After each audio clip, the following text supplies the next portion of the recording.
Hey everyone. To help celebrate this Father's Day, I was asked to take a look back at an older game that some of you may have missed. An indie title called Shower with Your Dad Simulator 2015. Do you still shower with your dad? The title itself raises some really interesting questions for maybe some of you out there, but what I really wanted to know is, was this game drunk on its own hype? Were they able to really put this experience together in a way that players would immerse themselves? Let's whisk ourselves back to 2015 and take a deep dive into this bold claim. Once the steam had cleared, I have to say the experience was disorienting. Given the two options of dad modes, I opted for Enduro Dad, which was not at all a shower situation I was familiar with. You're presented with a dad joke, and then you immediately get intimately familiar with some father child combos. In this mode, you choose the combo that you're most comfortable with, and you're immediately put into a gigantic showering warehouse, much like the facilities you're probably familiar with in everyday life. You progress here by attempting to run naked through the showers without accidentally touching any of the fathers that aren't yours. As a simulator, I feel like this part was crucial in really gauging a successful title, and indeed, I found whenever I touched fathers that weren't my own, the game was over. Instead, as I became accustomed to locating my red-headed father amidst the chaos, I noticed that he would teleport away, and I'd have to find him again. Enduro Dad turned out to be a really deep metaphor, where you find yourself constantly chasing after the image of your father, never being able to quite reach it. It's also a situation that raises some deep questions about yourself, and why you were left naked and unattended in the shower to begin with. Johnny and Robin quickly became my go-to team, though Robin was the real hero. Johnny was kind of a deadbeat if I'm being honest with how I feel. As Robin fought bravely through the mist, more and more obstacles began to spring up, raising the stakes even further.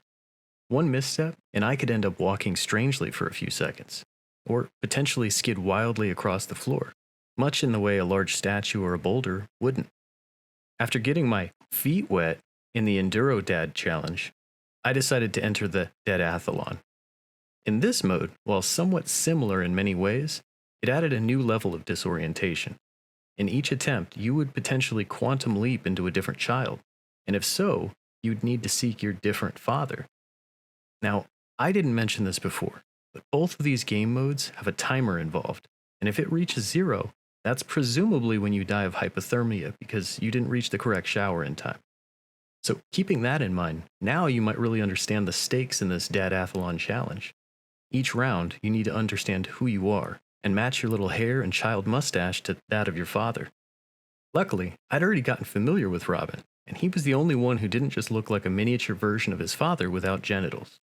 This gave me more of an advantage, I feel, when it came to locating my deadbeat dad over and over again.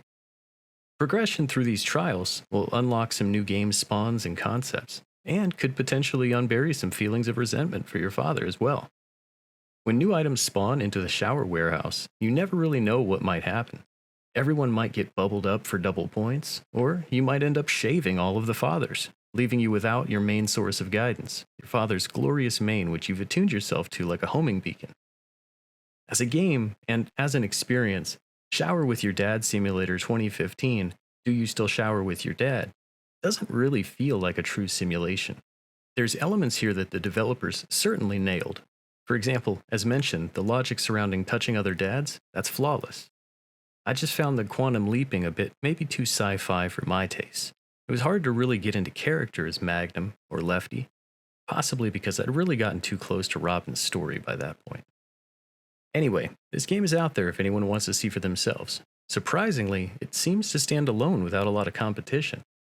I appreciate each of you taking out time to help celebrate this Father's Day with me today. And be sure to let me know in the comments if you want more like this. As always, thanks for watching.